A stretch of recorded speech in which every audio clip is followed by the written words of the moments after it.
மீண்டும் இன்னொரு talk to DPC அரசியல் உரையாடலே இணைந்திருக்கின்றோம்.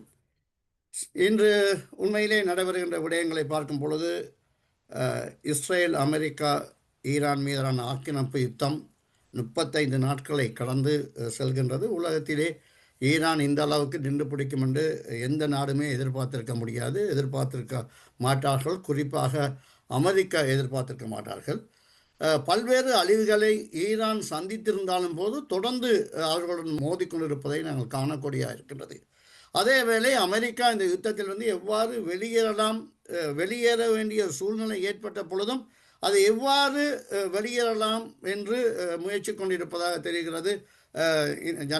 அமெரிக்காவின் ஜனாதிபதி ட்ரம்ப் அவர்களுடைய கதை ஒரு பகிடி கதையாகவே இருக்கின்றது. அதை எந்த ஒரு நாடும் மிக சீரியஸாக எடுத்துக்கொள்வதாக தெரியவில்லை. அதேவேளை இது தொடர்பாக அண்மையிலேயே பிரித்தானியா தலைமையில் 35 நாடுகள், இந்தியா உட்பட, இணைந்து கொண்டு எவ்வாறு இப்பொழுது ஏற்பட்டிருக்கின்ற இந்த சிக்கலை சமாளிப்பது போன்ற விடயங்களை ஆராய்ந்து உள்ளதாக தெரிவிக்கப்படுகிறது. அதில் இந்தியா தன்னுடைய முக்கிய பணியாற்றியிருப்பதாக குறிப்பிடப்பட்டுள்ளது. எனவே இந்த நிலை இப்படி இருக்கும் பொழுது பொருளாதார ரீதியாக பிரித்தானியா உட்பட பெரிய அளவிலே பாதிக்கப்பட இருப்பதை காணலாம்.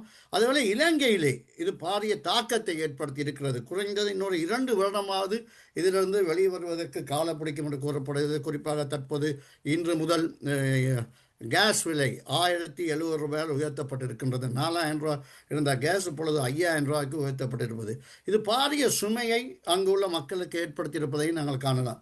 அங்கே எதிர்க்கட்சிகள் எல்லாம் விலை கூட, அரசாங்கம் இதை செய்யவில்லை அதை செய்யவில்லை என்று கூறுகிறாரே ஒழிய, இந்த மக்கள் படுகின்ற கஷ்டங்களுக்கு இந்த விதத்தில் இந்த அரசாங்கம் கையாளலாம் என்ற ஒரு நடவடிக்கை மேற்கொள்ளலாம் என்பதை அரசுக்கு ஆலோசனை வழங்க தயாராகில்லை. இந்த நேரத்தில் தான் அரசாங்கம் எதிர்க்கட்சிகளை ஒரு சர்வ கட்சி மாநாட்டை கூட்டி இவ்வாறு ஏற்பட்டுள்ள பொருளாதார பிரச்சனை, மக்களுக்கு ஏற்பட்டுக்கொண்ட நிதி பிரச்சனை, மக்களுக்கு ஏற்பட்டுக்கின்ற வேலைவாய்ப்பு பிரச்சனை, விலைவாசி உயர்வு பிரச்சனை தொடர்பாக அரசாங்கம் உரையாட வேண்டும். அரசாங்கம் உரையாடி ஒரு தீர்மானத்துக்கு வருவது ஊடாகவே இந்த பிரச்சனைகளை ஓரளவு கட்டுப்படுத்த முடியும் என்று எதிர்பார்க்கலாம். அதேவேளை இப்பொழுது இந்த மாகாண சபை தேர்தல் தொடர்பாக அந்த தெரிவுக்குழுக்கு எதிர்வரும் செவ்வாய்க்கிழமை தெரிவுக்குழுக்கு முன்பாக தேர்தல் ஆணையம் ஒன்று கூட இருப்பதாக தெரிய வருகிறது.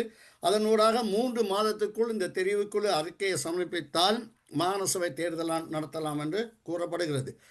இப்படியான நெருக்கடியான காலகட்டத்தை அரசாங்கம் அதையும் செய்ய வேண்டும். ஒரு ஜனநாயக நாட்டில் ஜனநாயக நடைமுறை இருக்க வேண்டும்.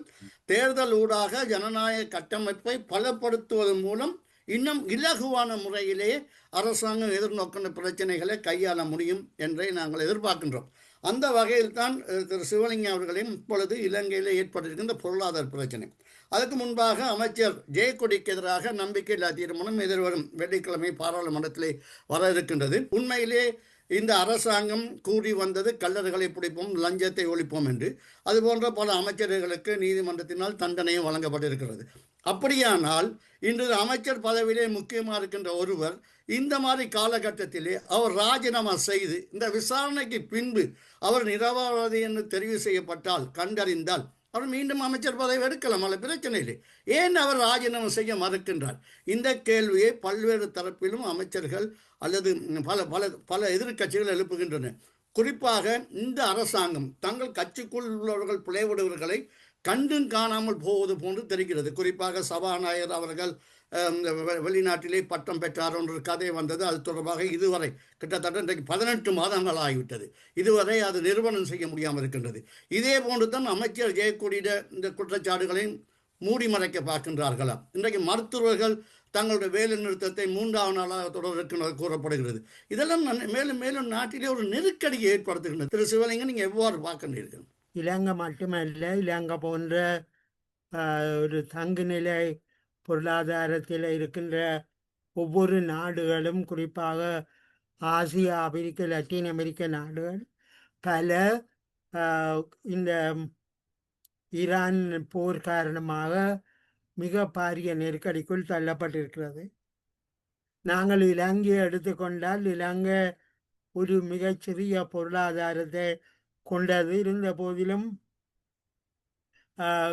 அங்கு நிர்வகித்த அரசாங்கங்களினுடைய தவறான நடவடிக்கைகளால் நாடு பங்குரோத்தின் நிலைக்கு தள்ளப்பட்டிருந்தது. இந்த நிலைமையில் நாட்டினுடைய பொருளாதாரமும் நாட்டினுடைய அரசியல் கட்டுமானமும் மிகவும்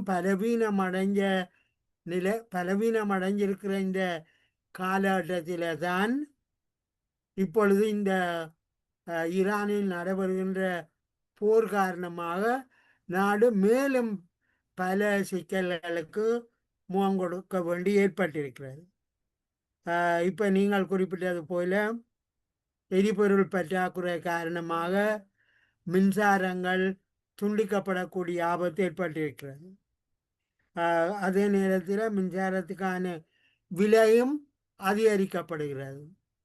இன்னொரு விதத்தில் அதாவது நிலக்கரி மூலமாக மின்சார உற்பத்திக்கு ஏற்பாடு செய்யப்பட்டிருந்த வேளையில் தரம் குறைஞ்ச நிலக்கரியை இறக்குமதி செய்ததன் காரணமாக அங்கு அரசியல் நெருக்கடியும் மின்சார நெருக்கடியும் ஏற்பட்டிருக்கிறது. இதில் இன்னொரு முக்கியமான அம்சம் என்னவென்றால் நாடு இப்பொழுது ஒரு புதிய அதாவது புத்தாண்டை நோக்கி செல்ல போகிறது. இலங்கையில் வாழ்கிற தமிழ் சிங்கள மக்கள் கொண்டாடுகிற ஒரே ஒரு பொதுவான தினம் இந்த புத்தாண்டு தினம்தான். இந்த புத்தாண்டு தினத்தில் கூட மக்கள் சந்தோஷமாக புத்தாண்டை வரவேற்பார்களா என்பது மிக முக்கியமான கேள்வியாக இப்போது மாறியிருக்கிறது. இப்போது இருக்கிற நிலையில் உணவுப் பொருட்கள் விலை கூட போகிறது. நீங்கள் குறிப்பிட்டது போல எரிவாயுவின் விலையும் அதிகரித்திருக்கிறது. இருந்தாலும் கூட ரஷ்யாவும் சீனாவும் விரைவில் சில உதவிகளை மேற்கொள்ளப் போவதாக உத்தரவாதம் அளிக்கப்பட்டிருக்கிறது. அது அமெரிக்கா கொடுத்த காலக்கெடுவுக்கு முன்னதாகவே அவை இலங்கைக்கு வந்து சேருமா என்பது இன்னொரு முக்கியமான கேள்வியாக இருக்கிறது. இங்கு இன்னும் ஒரு முக்கியமான அம்சத்தை நாங்கள் கவனத்துக்கு எடுக்கலாம். அதாவது இன்று உயிர்த்த ஞாயிறு 6வது ஆண்டாக இருக்கிறது. கிட்டத்தட்ட 300க்கும் மேற்பட்ட மக்கள் படுகொலை செய்யப்பட்டு ஒரு இலங்கையின் அரசியல் வரலாற்றில் மிகவும் கரைபடைந்த ஒரு நாளாக இந்த உயிர்த்த ஞாயிறு இருக்கிறது. இந்த உயிர்த்த ஞாயிறு படுகொலைகளின் சூத்திரதாரி யார் என்பது குறித்து இதுவரையும் ஒரு விசாரணைகள் போய்கொண்டிருந்த போதிலும் இதுவரையும் யார் சூத்திரதாரி என்பதை கண்டுபிடிக்க முடியாத நிலை இருக்கிறது. சமீப காலத்தில் நாட்டினுடைய உளவுத்துறையினுடைய முக்கிய அதிகாரியாக இருந்த சுரேஷ் சாலே அவர்கள் இந்த குற்றத்தின் பின்னணியில் இருப்பதாக இப்பொழுது அவரை ஒரு 3வது குற்றவாளியாக அவர்கள் நீதிமன்றத்தில் குறிப்பிட்டிருக்கிறார். இப்பொழுது சுரேஷ் சாலி அவர்கள் கைது செய்யப்பட்டதன் பின்னாடி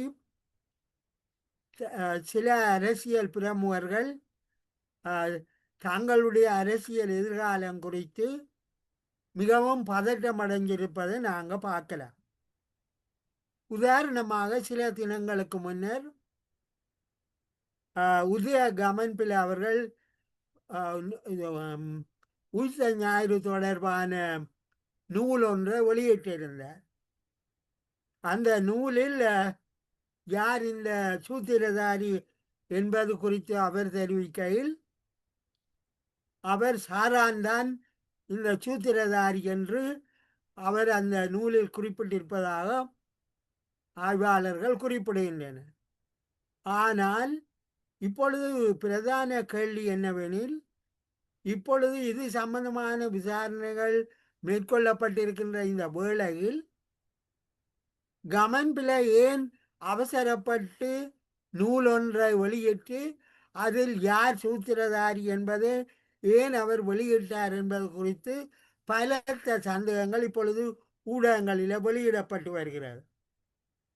ஏனெனில் உண்மையான குற்றவாளிகள் யார் என்பது விரைவில் தெரிய வரலாம் என்பதை மறைப்பதற்காகத்தான் அவர்கள் இந்த நூல் மூலமும் மற்றும் பிரச்சாரங்கள் மூலமாகவும் மக்களுடைய கவனத்தை திருப்புவதற்கு முயற்சிப்பதாக கூறப்படுகிறது.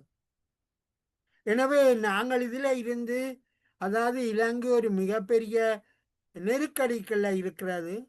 அதே நேரத்தில் நீங்கள் குறிப்பிட்டது போல எதிர்கட்சிகளுக்கும் அரசாங்கத்துக்கும் இடையே ஒரு இணக்கப்பாடு ஏற்படுமா என்பதில் பலத்த சந்தேகங்கள் இருக்கின்றன. ஏனெனில் இந்த அரசாங்கங்கள் இந்த இந்த எதிர்கட்சிகள் பல்வேறு வகைகளில் கடந்த கால குற்றச்சாட்டுகளில் பங்கெடுத்திருப்பதனால் இந்த அரசாங்கத்தோடு அவர்கள் இணைவதில் பல பிரச்சனைகள் இருக்கலாம் என எதிர்பார்க்கப்படுகிறது. இந்த பின்னணியில் இருந்து கொண்டு நாங்கள் பார்க்க வேண்டியது என்னென்றால், இலங்கை உலக நெருக்கடிக்குள், அதுவும் ஏற்கனவே ஒரு வாங்குரோத்தின் நிலைக்கு தள்ளப்பட்ட ஒரு நாடு என்ற வகையில் மிக பாரிய பொருளாதார நெருக்கடிக்குள் அது தள்ளப்பட்டிருக்கிறது. எனவே இலங்கை மக்களாகிய அனைவரும் இணைந்து தங்களுடைய எதிர்காலம் தொடர்பாக மிக கடுமையான அழுத்தங்களை அரசாங்கத்துக்கு கொடுத்து ஒரு புதிய ஒரு அரசியல் பொருளாதார கட்டமைப்பொன்றை நிறுவுவதற்கு அவர்கள் முயற்சிக்க வேண்டும். அந்த அடிப்படையில் எதிர்கட்சிகளும் அரசாங்கமும் நாட்டினுடைய எதிர்காலம் தொடர்பாக ஒரு புதிய அரசியல் வேலை திட்டம் ஒன்றுக்கு அவர்கள் தயாராக வேணும்.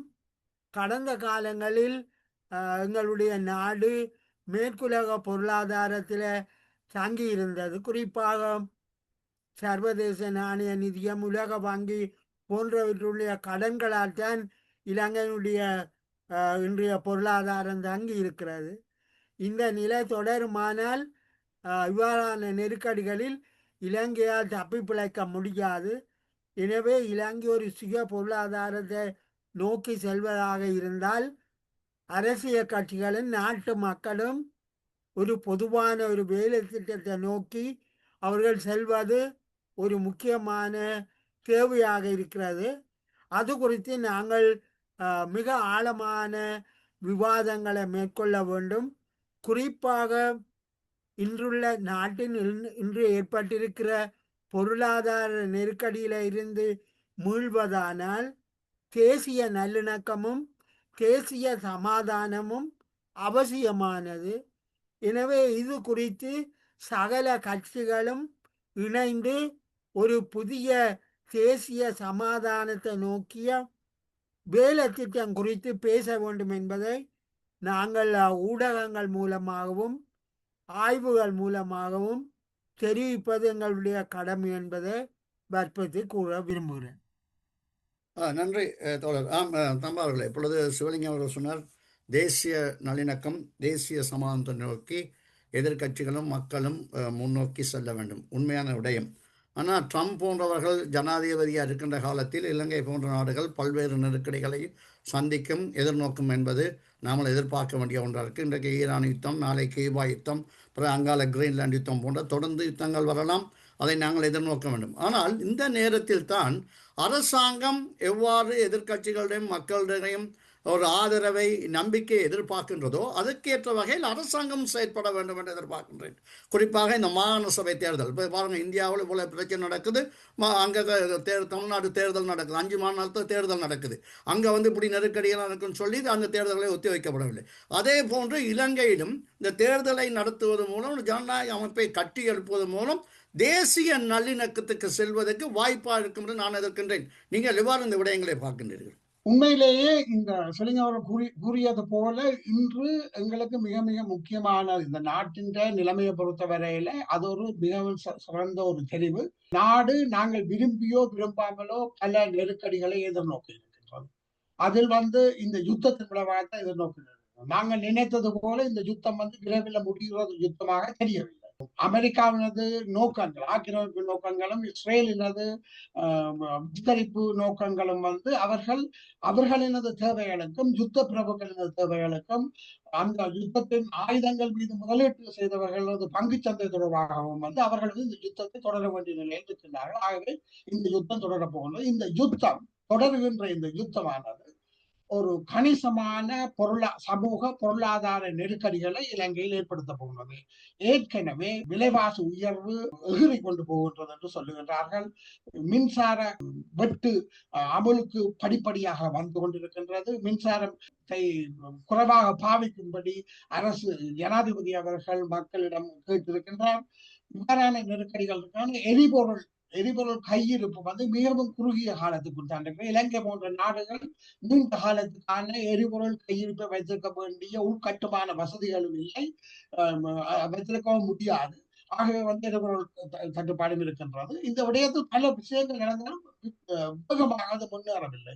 ஏற்கனவே குறிப்பிட்டது போல வந்து ரஷ்யா வெளிநாட்டு அமைச்சர் கொழும்புக்கு வந்திருந்தால் அவர்கள் வந்து எண்ணெய் விநியோகம் தொடர்பாக வந்து சில உறுதிமொழிகளை அளித்திருக்கின்றார்கள். ஆனால் ரஷ்யாவோ சீனாவோ வந்து அமெரிக்காவின் டியூனுக்கு வந்து அவர்கள் ஆடுவார்கள் என்று அமெரிக்காவை எதிர்பார்க்க இயலாது, ஸ்ரீலங்காவை எதிர்பார்க்க இயலாது. அதாவது 30 நாட்களுக்குள் இந்த எண்ணெய்களை விநியோகிக்க வேண்டும், அதுதான் உங்களுக்கு அதுக்கான விண்டோ காலக்கெடு இருக்கின்றது என்று சொன்னால் அவர்கள் அதை கேட்கப் போவது இல்லை என்பது எல்லாருக்கும் தெரிகின்றது. ஆகவே வந்து அது சம்பந்தமான பேச்சுவார்த்தை தொடர்ந்து கொண்டிருக்கும். அமெரிக்கா தன்னிடமிருந்து எண்ணெயை வாங்கும்படி இலங்கையை வலியுறுத்துவதாகவும் சில பத்திரிகைகள் கூறுகின்றன.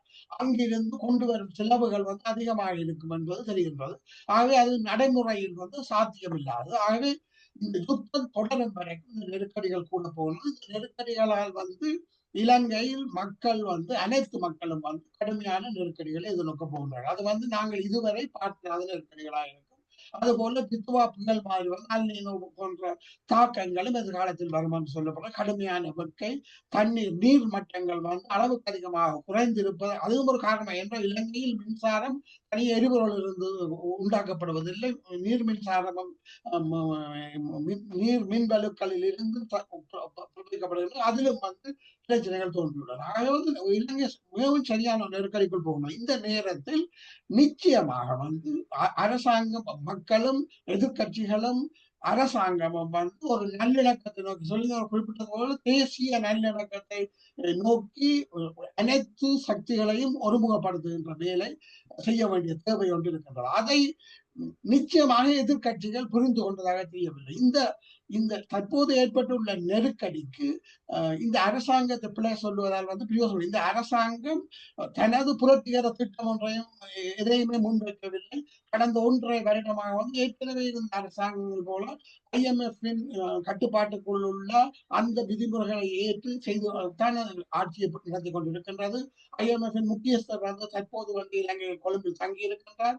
எதிர்வரும் ஏப்ரல் 9ஆம் தேதி வரைக்கும் அவர் தங்கி இருக்க போகின்றார். அவர் 5வது 6வது டிரான்ஸ் கொடுப்பனவுகளை உத்தரவாதித்தவர். அதற்கு மேலதிகமாக இவர்களும் பணம் கேட்பதாக தெரியவில்லை. ஆகவே வந்து அந்த விடயங்கள் தொடர்ந்து நடந்து கொண்டிருக்கும். முன்னைய அரசாங்கம் செய்த வேலைகளை இவர்கள் தொடர்ந்து கொண்டிருக்கின்றார்கள். குறைவான ஊழல் இருக்குன்னு சொல்லப்படலாம். ஆனாலும் ஊழல்களும் ஆங்காங்கே இருக்கின்றது சொல்லப்படுகின்றன. அதை பொறுத்துதான் பார்க்க வேண்டும். ஆகவே முக்கியமான விடயம் வந்து இந்த அரசாங்கம் தற்பொழுது மனோ கணேசன் அவர்களுடைய தமிழ் முற்போக்கு கூட்டணியினரை சந்தித்தார்கள் நேற்று முன்தினம் என்று நினைக்கின்றேன். அவர்கள் வந்து தங்களுக்குள்ள பரஸ்பர பிரச்சனையுடைய காணி பங்கீடு, மற்றது முன்பள்ளி பாடசாலைகள் தொடக்கம் எல்லாம் ஒரு லிஸ்ட் ஒன்றை கொண்டே கொடுத்திருக்கிறார்கள். அதெல்லாம் செய்வது கஷ்டமாக இருந்தாலும் அவ்வாறான ஒரு டயலாக் ஒன்றை, ஒரு பேச்சுவார்த்தை ஒன்றை தங்களது கட்சிக்கு வெளியில் அவர்கள் ஓபன் பண்ணுவது வந்து ஒரு நல்ல சகுனமாக இருக்கின்றது. அதை அவர்கள் செய்வார்களா என்பதை எதிர்வரும் வாரங்களுக்கு தான் பொறுத்திருந்து பார்க்கணும். இந்த இந்த நெருக்கடிகளை அரசாங்கத்துக்கு எதிராக பேசிக்கொண்டு இருப்பது வந்து நாட்டின் ஒற்றுமைக்கும் இந்த நெருக்கடிகளில் இருந்து நாட்டு மக்கள் விடுதலை அடைவதற்கு உரிய வழியாக இருக்காது. அந்த வகையில் தான் அரசாங்கத்தில் மாத்திரமல்ல தமிழ் தரப்பிலும் வந்து சில கேள்விகள் இருக்கின்றன. கடந்த மாசம் வந்து பிற்பகுதியில் வந்து 23ஆம் தேதி நினைக்கின்றேன் வந்து சட்டத்தரணிகள் பேரவையும் தமிழரசு கட்சியும் தமிழ் தேசிய ஐக்கிய முன்னணி DTNA-யும் வந்து சந்தித்து பேசினார்கள். அந்த பேச்சில் வந்து அவர்கள் எடுத்த முடிவு என்னென்றால் ஒரு சமஷ்டி அடிப்படையிலான ஒரு அரசியல் அமைப்பு ஒன்றை தயார் செய்வது மாத்திரமல்லாமல் எதிர்காலத்தில் அவ்வாறு தயார் செய்யப்படும் ஒரு அரசியல் அமைப்பை புதிய அரசியல் ஒன்றை எவ்வாறு கொண்டு வருவது என்பதற்கான நகலை தயார் செய்து அதனை அனைத்து கட்சிகளும் கட்சி பேதம் என்று ஒன்றாக செயல்பட போவதாக கூறியிருக்கிறார். நல்ல விஷயம், கட்சி பேதம் இல்லாமல் ஒன்றாக சில விடயங்களில் செயற்படுவது வரவேற்க வேண்டிய விஷயம் தான். ஆனால் அவர்கள் கூறுவது போல நடைமுறையில் புதிய அரசியல் யாப்பு ஒன்று வருவதற்கான எந்த விதமான சாத்தியங்களும் இப்பொழுது இல்லை. அரசுக்கும் அதற்கு முன்னுரிமை கொடுத்து செயற்படுகின்ற நிலையில் அரசும் இல்லை என்பது எல்லோருக்கும் தெரியும். ஆகவே இந்த சமஷ்டி அரசியல் அமைப்பை பற்றி அது ஒரு இன்டெலக்சுவல் எக்ஸசைஸாக அது ஒரு எதிர்கால சமஷ்டி பற்றி இதுவரைக்கும் தெரியாதவர்களுக்கு அல்ல இதுவரைக்கும் சமஷ்டி பற்றி தமிழ் தரப்பினர் என்னென்ன முன்மொழிவுகளை வைத்தார்கள் என்பதை புரியாமல் இருப்பவர்களுக்கு, அது விளங்காமல் இருப்பவர்களுக்கு அதுகளை பற்றி படித்துக் கொள்வதற்கும் எதிர்காலத்தில் சிங்கள மக்களுக்கு இதை பற்றி விளங்கப்படுத்தி சமஸ்தி தீர்வு என்பது பெரும்பாலான சிங்கள மக்களின் ஒத்துழைப்பு இல்லாமல் சமஸ்தி தீர்வை கொண்டு வர முடியாது என்பது ஒன்று. இரண்டாவது, சமஸ்தி என்பது சாதாரண சிங்கள மக்களுடைய இனவாதிகள் அல்ல, பெரும்பாலான சமஸ்தி என்பது பிரிவினைக்கு இந்த நாட்டை இட்டு போகும் ஒரு பயத்தை வைத்திருக்கிறார். அது பிழையானதா என்பது எங்களுக்கு தெரியும். அந்த பிழையானது என்பதை விளங்கப்படுத்துவதற்கு சிங்கள மக்கள் மத்தியில் இவர்கள் வேலை செய்யாமல் செய்ய முடியாது. அவ்வாறு ஒரு நடைமுறைகளை இந்த கட்சிகள் சேர்ந்து எடுப்பதற்கு பதிலாக ஒரு கான்ஃபரன்டேஷன், அதாவது ஒரு முரண்பாடு நிலையை தோற்றுவிக்கும் வகையிலும் நடக்க முடியாத சமஸ்தி அரசியலாக திரும்ப மீள கண்டுபிடிக்கிறது என்கின்ற அடிப்படையிலும் அவர்கள் தீர்மானங்கள் நிறைவேற்றி இருப்பது பலத்த சந்தேகங்கள் எழுப்புகின்றது. அவர்கள் அதிலிருந்து கடந்த காலங்களில் இருந்து பாடங்களை படித்து தற்பொழுது அரசாங்கமும் தமிழ் கட்சிகளும் அனைத்து கட்சிகளும் கோர வேண்டியது மாகாண சபை தேர்தல்களை உடனடியாக நடத்த வேண்டும் என்ற ஒற்றை கோரிக்கைக்கு பின்னால் அணிதிரள வேண்டும். இந்த நெருக்கடிகளை சமாளிப்பதற்கு கூட மாகாண சபைகள் தற்பொழுதும் இயங்கி வருகின்றன. இந்த பிரஜாசக்தி என்று சொல்லப்படுகின்ற இந்த அமைப்பில் கூட அதனது உச்சகட்ட கட்டமைப்பாக 9 லைன் மினிஸ்ட்ரியில இருந்து 9 பேரும் 9 மாகாணங்களில் இருக்கிற பிரதம செயலாளர்கள் உள்ளடக்கிய 18 பேரும் கொண்டதான் பிரஜாசக்தியின் நிர்வாக அதி உயர் கட்டமைப்பாக இருக்கின்றது. அதாவது மாகாண அமைப்பு முறைக்கான பட்ஜெட் வழங்கப்படுகின்றது, மாகாண நிர்வாகம் இயங்கிக் கொண்டிருக்கின்றது. அவை இதில் எக்ஸ்ட்ரா நிதி செலவு என்பதற்கு இடமில்லை. ஒன்று. இரண்டாவதாக மாகாண சபை தேர்தலுக்காக 1 பில்லியன் ரூபாய் கிட்ட எவ்வளவு நிச்சயமாக தெரியவில்லை, குறித்த தொகை தேவையான தொகை ஒதுக்கப்பட்டிருப்பதாக தேர்தல் ஆணையாளர் ஏற்கனவே கூறியிருக்கிறார். ஆகவே இதை மனங்கொண்டு இந்த நெருக்கடிகளை மனத்தில் கொண்டு மாகாண சபை தேர்தல்களை நடத்தி மாகாண சபைகளை தீவிரமான ஒரு திருப்தி ஒரு வளர்ச்சியை கொண்டு வாழ்ந்து டெவலப்மெண்ட் கொண்டு வாழ்வதற்கான வேலைகளை அவர்கள் அபிவிருத்தி கொண்டிருப்பதற்கான வேலைகளை அவர்கள் ஆரம்பிக்க வேண்டும். அதற்கு தமிழ் கட்சிகள் இந்த நிலைகளில் இருந்து இறங்கி யதார்த்தமான நடைமுறைக்கு சாத்தியமான இந்த கோஷத்துக்கு பின்னால் கட்சி அரசியலுக்காக இல்லை. சில நினைக்கிறால் மாகாண சபைகளை பற்றி கோருவது மாகாண சபை தேர்தலுக்கான ஒரு ஆரம்ப படியாக செயல்படுவார்கள். ஏனென்றால் நான் தான் முதலமைச்சராக இருக்க போகின்றேன், நான் தான் இருக்க போகின்றேன் என்று சொல்லி தேர்தல் அடிப்படையில் வேலை செய்கிறார்கள். வடமாகாணத்தை பொறுத்தவரையில் 38 பேர் தான் மாகாண சபைக்கு தெரிவு செய்யப்படுவார்கள். அங்குள்ள பாப்புலேஷனை பொறுத்தவரையில் 38 பேர் தகுதியானவர்கள் பல பேர் இருப்பார்கள். தேர்தல் என்பது 2ஆம் தரமான விஷயம். தேர்தல் நடத்தினால்தான் தேர்தலில் நிற்க வேண்டி வரும். கிழக்கு மாகாணத்தை பொறுத்தவரை 37, வடகிழக்கை பொறுத்தவரை 75 உறுப்பினர்கள் தேர்ந்தெடுக்கப்பட வேண்டும். ஆனால் மாகாண சபைகளின் அவசியம், மாகாண சபை நடைமுறைக்கு வரும் பொழுது அவைக்கு எவ்வாறு நடத்துவது என்பதற்கான திட்டமிடல், மாகாண சபை வேண்டும் என்ற கோரிக்கையை ஒற்றை கோரிக்கையாக தமிழ் பேசும் மக்கள் முன்னகர்த்துவது, அதற்கான நியாயங்களை சிங்கள மக்களிடமும் சிங்கள கட்சிகளிடமும் பேசி ஒரு இணக்கத்திற்கு அரசாங்கத்துடன் பேசி அவர்கள் முக்கியத்துவத்தை கூறி அதை தொடர்வதுதான் சரியானதாக இருக்கும் நினைக்கிறேன். நாங்கள் தொடர்ந்து தேசிய நல்லிணக்கம் பற்றி, தேசிய நல்லிணக்கத்துக்கான மிக அடிப்படையான விஷயம் இந்த தேர்தலை நடத்துவது. அதை தொடர்ந்து நாங்கள் மற்ற விடயங்களை எதிர்வரும் வாரங்களில் பேசுவோம். நன்றி. மீண்டும் இன்னொரு நிகழ்ச்சியிலே சந்திப்பவர்களே, நன்றி, வணக்கம். It's time to celebrate. Phyllis Forsyth, Dream of tomorrow and the wonderful things to come.